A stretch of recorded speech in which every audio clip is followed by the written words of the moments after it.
This is Dr. Azam, your host. You are watching Talkland. I was going to rehearse my tomorrow's lecture on the evolution and history of democracy. So I thought I should enjoy your company as well. So my tomorrow's lecture on democracy is about where and how did democracy develop, a brief history. And people have talked about democracy for 2,500 years, as Robert Dahl has discussed in his famous book on democracy. And he writes that one may wonder if democracy is really that old. Many people may believe that democracy began 200 years ago in the United States. Where did it begin and how did it grow? It may please us to think that democracy started in ancient Greece 2500 years ago, Robert Dahl says, and it kept moving forward. It may please us to think that it spread slowly from that small beginning to today. Now it is on every continent and with a large part of humanity. This looks nice, but it is false for at least two reasons, says Robert Dahl. He says first, after its early years in Greece and Rome, the growth of popular government became its end. Rise and fall of popular governments, democratic governments, or republican governments cannot be shown as a steady climb to the top. In the second place, it would be wrong to think that democracy was invented once and for all, like the steam engine was invented. When anthropologists and historians see that the same tools or practices appeared in different times and places, they want to know how this happened. Did the tools or practices spread from the first inventors to other groups? Or were they invented again by different groups? So, finding the answer is often hard. The answer may be even impossible, Robert Dahl says. The same is true for the growth of democracy in the world. How much of its spread came from its early sources? How much of its spread came from new inventions in different times and in different places?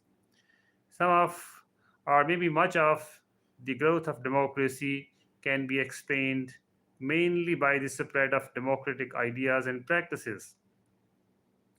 By spreading alone cannot, but the spreading of democracy alone cannot explain everything. Democracy seems to have been invented more than once, just like other inventions, as Robert Dahl has mentioned. And it was invented in more than one place, like fire, like painting, or like writing. If the conditions were good for the invention of democracy in Athens around 500 before Christ era, could not the same good conditions exist in other places too? Robert Dahl asks. And Robert Dahl assumes that democracy can be invented again and again and again when the right conditions exist. He believes the right conditions have existed at different times and in different places. Certain good conditions have always helped the growth of democratic government, just as good land and enough rain have usually helped the growth of farming. For example, because of good conditions, the kind of democracy probably existed in tribal governments long before written history. Consider this idea, says Robert Dahl. Some people form a clear group, we and they, our people and other people, my tribe and other tribes. Also, the tribe is mostly free from outside control. The members of the tribe can run their own matters without outsiders. Finally, many members of the group see themselves as about equal. They may be the tribal elders. They see themselves fit to take part in ruling the group. In these conditions, democracy is likely to appear. A move toward democratic participation grows from what we may call the logic of equality. So, Robert Dahl puts a lot of emphasis on the logic of equality when he discusses the evolution of democracy and the functioning of democracy. And he says for a long time, people lived in small groups. They survived by hunting animals. They would gather roots, fruits, berries, and other gifts of nature. They would often make a system where many members took part in group decisions. Maybe they usually did it. They might be led by the logic of equality. The older or more experienced ones joined in more in the deliberations and in the functioning of the democracy. Studies of non literate tribal societies strongly suggest this, Robert Dahl says. Some kind of simple democracy may have been the most natural political system for many thousands of years. We know that this long period came to an end. People began to live in fixed communities for farming and for trade. The conditions that supported popular participation became rare. Among these conditions were group identity, little outside control, and a sense of equality.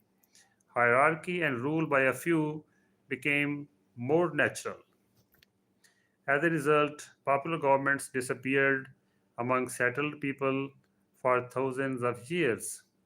They were replaced by monarchies, despotisms, aristocracies, or oligarchies. All these types of government were built on some kind of ranking or on some kind of hierarchy, which were not democratic. Then, around 500 before Christ era BCE, the right conditions returned in some places. A few small groups of people began to build governments. These governments gave wide chances to join in group decisions. Primitive democracy was invented again in a better form. The most important changes took place in Europe. There, three of these changes took place along the Mediterranean coast. Other changes occurred in Northern Europe.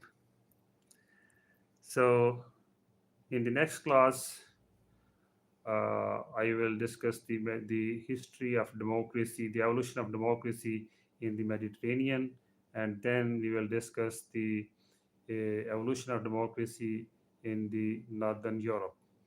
Thank you very much. Goodbye.